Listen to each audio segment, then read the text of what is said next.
Gruden used a racist stereotype to describe NFLPA Executive Director DeMaurice Smith, saying DeMaurice Smith has lips the size of Michelin tires.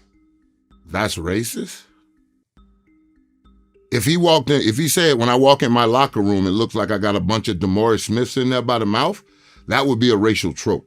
But to say DeMaurice Smith got big lips, yeah, DeMaurice Smith got big lips, just like Barack Obama got big ears. We've been calling Big Lip Johnny for the last 40 years. I bet this is the first time in DeMaurice Smith's life somebody called him big lips, he said it was racist. Well, he also called Roger Goodell a faggot. That's not racist. And football pussy. That's not racist. It's homophobic. I asked a question. I said, what's the racist statement? The rest of that is way out of line, across the board. But you're not going to call my head coach a racist. I sat in front of him for 2 years, and I'm a child of the South. I was raised in Florida. There's no way a fire-breathing racist would be in front of me or on my speed dial, and we haven't had a real discussion about your tendencies to not see the black man on your level. There's no way Jon Gruden's that. Okay, what's up, guys? So today we're diving into a massive story that's shaking up the football world. Jon Gruden, the former Raiders head coach and Super Bowl champion, just scored a huge legal win against the NFL in the Nevada Supreme Court. This is a complete game changer for him. I believe Gruden was unfairly targeted and blackballed by the league, and this ruling could expose some ugly truths about the NFL's inner workings. In 2021, Jon Gruden was coaching the Raiders when emails he sent from 2011 to 2018 while at ESPN were leaked to the press. These emails containing offensive language came from the NFL Washington Redskins investigation. Gruden resigned under pressure and sued the NFL and Roger Goodell, claiming they deliberately leaked the emails to ruin his career. This lawsuit is not about whether what he said was right or wrong, it's about being solely targeted because there is no way Jon Gruden was the only one to have said anything offensive in those email exchanges. Okay, so those emails from his ESPN days weren't exactly choir boy material, but here's the kicker. Gruden wasn't even an NFL employee when he wrote them, yet somehow only his emails were leaked to the press, leading to his resignation. Gruden's team argues the NFL cherry-picked his emails to make him the fall guy while protecting others involved in the investigation. Anyways, let's take a minute to see how the panel on First Take argue about this because some of the stuff they were saying were out in left field. Honestly, some of the people on this panel scream cognitive dissonance when it comes to this Gruden lawsuit. I think Jon Gruden has a case. I don't know all the specifics, but I think he has a case. Let's be very, very clear. To remind everybody, he was found as a culprit in terms of disseminating an email or sending an email to Bruce Allen, the former president for the Washington football team. The emails contained racist, homophobic, and misogynistic language, to say the least.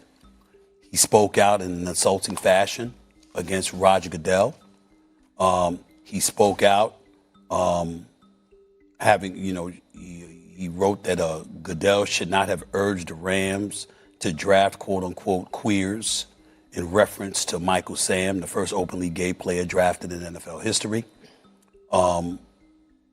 amongst other things, to say the least.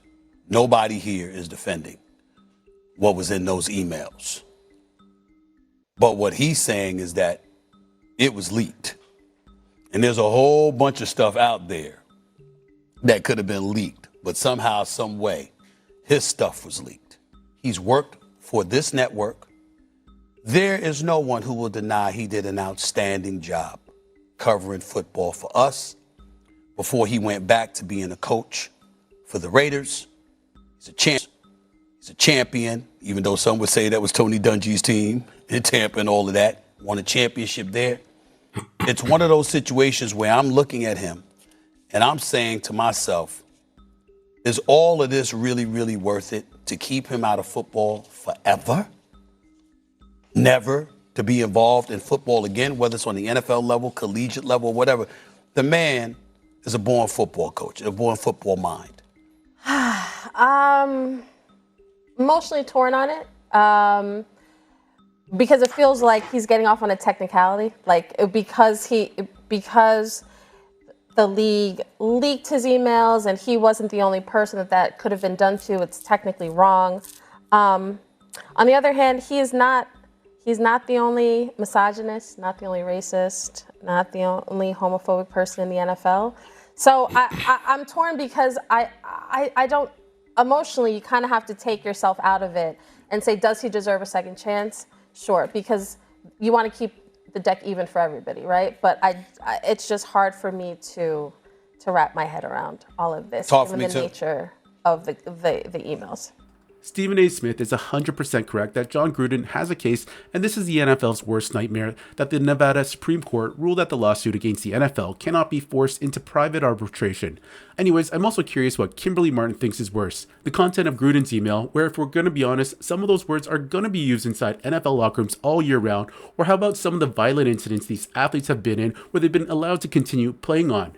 For example, Adrian Peterson comes to mind, but one that probably hits close to home for Kimberly Martin is First Take reoccurring guest Chad Johnson, who got in hot water when he headbutted his girlfriend in 2012.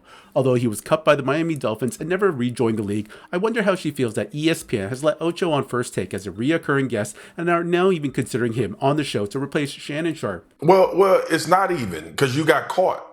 Getting caught matters. Like what's the tolerance, right? That's what we're talking about. What's the tolerance of either the NFL or whatever institution decides to hire Jon Gruden, right? There are people that do bad things throughout the day, throughout the world, every day, every corner of earth. The ones that get caught got to pay a price for it. So I understand I'm a second chance guy as well, but you have to find the tolerance for that second chance. Because if on one hand we gonna say, should it cost Jon Gruden an opportunity to work back in the NFL? Yeah, it should. Okay, Swagoo lost me here. I have no idea what the hell he's talking about. So it's okay if you didn't get caught? He's okay not punishing someone? This is such backwards thinking. I don't think he really thought through what he said. Anyways, guys, let me know in the comment section what you think about what this panel had to say, and do you think Gruden is going to win his case?